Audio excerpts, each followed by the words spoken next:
आज कल्याण सिंह जी की जयंती पर हम सब लोग इकट्ठे हुए और अच्छी अच्छी खबरें सुनने को मिली। जैसे अलीगढ़ का नाम बदल गया और भी एक आध जगह का बदल गया, अब शाहजहांपुर का बाकी रह गया। वही मैं अभी योगी जी से पूछती आई हुई हूं कि वो भी बदल ही डालो 2-4 दिन में, और कोशिश करो कि गुलामी के दौर की सारी यादें मिट जाएं। अखिलेश ने कहा है, अखिलेश यादव जी ने, कि नाम में क्या रखा है। जिसका दिमाग ही गुलामी का हो, मानसिकता का हो गुलामी की, वो क्या जानेगा कि नाम में क्या रखा हुआ है। नाम की महिमा तो वही समझेगा जिसके अंदर राष्ट्रीय स्वाभिमान होगा। आज बाबूजी जी के जयंती पर मुझे कितनी खुशी हो रही है। अलीगढ़ वालों को शायद जानकारी, यहां बैठे हुए बहुत लोगों को नहीं होगी। जब मैं 11 साल की थी तब से मैं कल्याण सिंह जी के संपर्क में आ गई थी। मैं अलीगढ़ में प्रवचन करने आई तो वो मेरा प्रवचन सुनने आए, और उसके बाद जब वो मंत्री बने 77 में, तब मैं विदेश में थी, तो उन्होंने मुझे पत्र के द्वारा सूचना दी कि वो मंत्री हो गए हैं और वो क्या काम कर रहे हैं उसकी भी जानकारी मुझे देते रहे।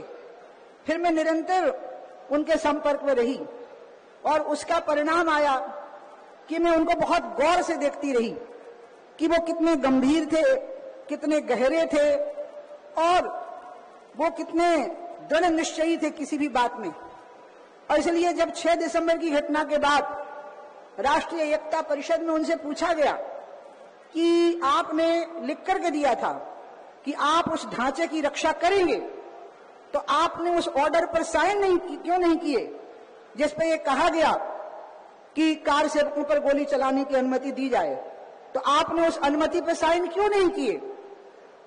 तो आदरणीय बाबू कल्याण सिंह जी ने कहा कि अगर वो कश्मीर के आतंकवादी होते तो एक एक को मार गिरवाता, लेकिन वो तो राम भक्त लोग थे, उनके ऊपर कैसे गोलियां चलवा सकता था।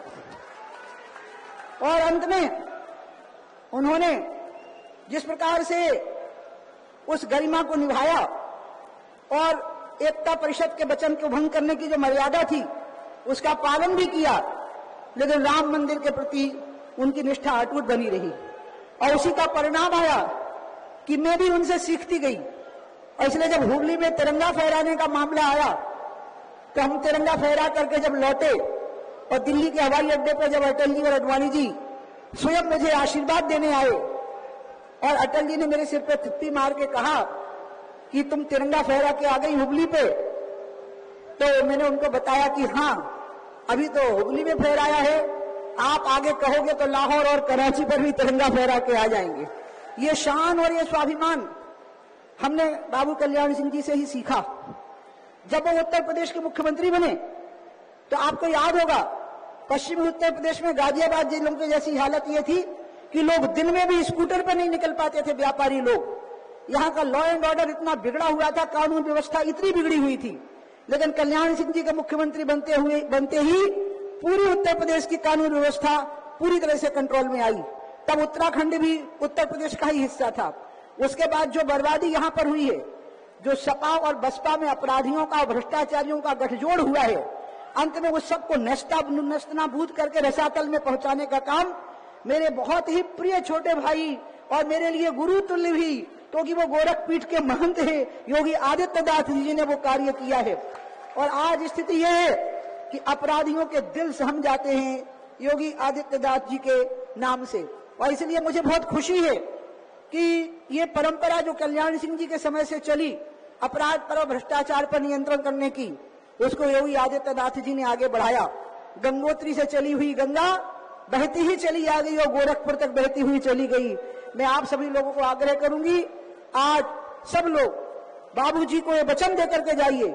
सारे लोग जो बाबूजी से की पार्टी से जुड़े हुए लोग हैं और जो बाबूजी के कुल और वंश से जुड़े हुए लोग हैं, उनसे एक बात सीखो जो मैंने भी सीखी, कि हम अपने अधिकार को अपनी योग्यता से हासिल करेंगे। हम भिक्षा में कोई चीज नहीं लेंगे, हम रहमो करम पर कोई चीज नहीं लेंगे। जो शेर शिकार करता है तो गीदड़ झाड़ियों में बैठे रहते हैं, तो शेर का पेट भर जाएगा तो फिर हम झपट पड़ेंगे। शेर कभी भी दूसरे के किए हुए शिकार को नहीं खाता। इसलिए मैं आप सबको कहूंगी जितने युवा वर्ग यहाँ आया है, आप सीखिए इस चीज को कि हमें गीदड़ की तरह दूसरे की बची हुई जूठन का इंतजार नहीं करना है, बल्कि शेर की तरह झपट्टा मार के अपने अधिकार का शिकार स्वयं करना है। इसको सीखिए, इस बात को, चाहे वो राम भक्ति का आंदोलन हो या राष्ट्रभक्ति का आंदोलन हो या भ्रष्टाचार के उन्मूलन का आंदोलन हो, युवा वर्ग को आगे आना चाहिए योगी आदित्यनाथ जी के नेतृत्व में। और इन्हीं शब्दों के साथ मैं मंचासीन सभी जनों को प्रणाम करती हूं और मैं बाबूजी को कहूंगी, आप मुझे कभी नहीं भूलेंगे, मैं आपको हमेशा याद रखूंगी और मैं कोशिश करूंगी कि मैं आपकी बहन भी हूं और आपकी बेटी भी हूं, और क्योंकि उम्र में बेटी जैसी ही थी और आप सबकी बहन बेटी हूं। ये शीश कट जाएगा लेकिन आपकी मूंछ नीचे नहीं होने पाएगी, इसका हम ध्यान रखेंगे। इन्हीं शब्दों के साथ मैं अपनी बात समाप्त करूंगी।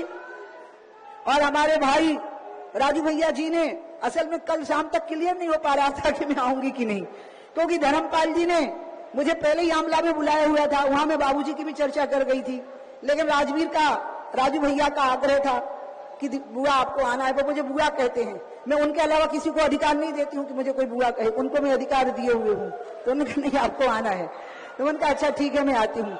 इसलिए मुझे क्षमा करिए, मैं थोड़ा लेट हो गई मंच पे आने में, क्योंकि रास्ते में गाड़ियां खड़ी थी, रुकावट आ गई। लेकिन आप निश्चिंत रहिए, सारी रुकावटों को पार करके मैं तब तक जिंदा रहूंगी जब तक आपको मेरी जरूरत रहेगी और इस देश को मेरी जरूरत रहेगी। इन्हीं शब्दों के साथ मैं अपनी बात समाप्त करती हूँ।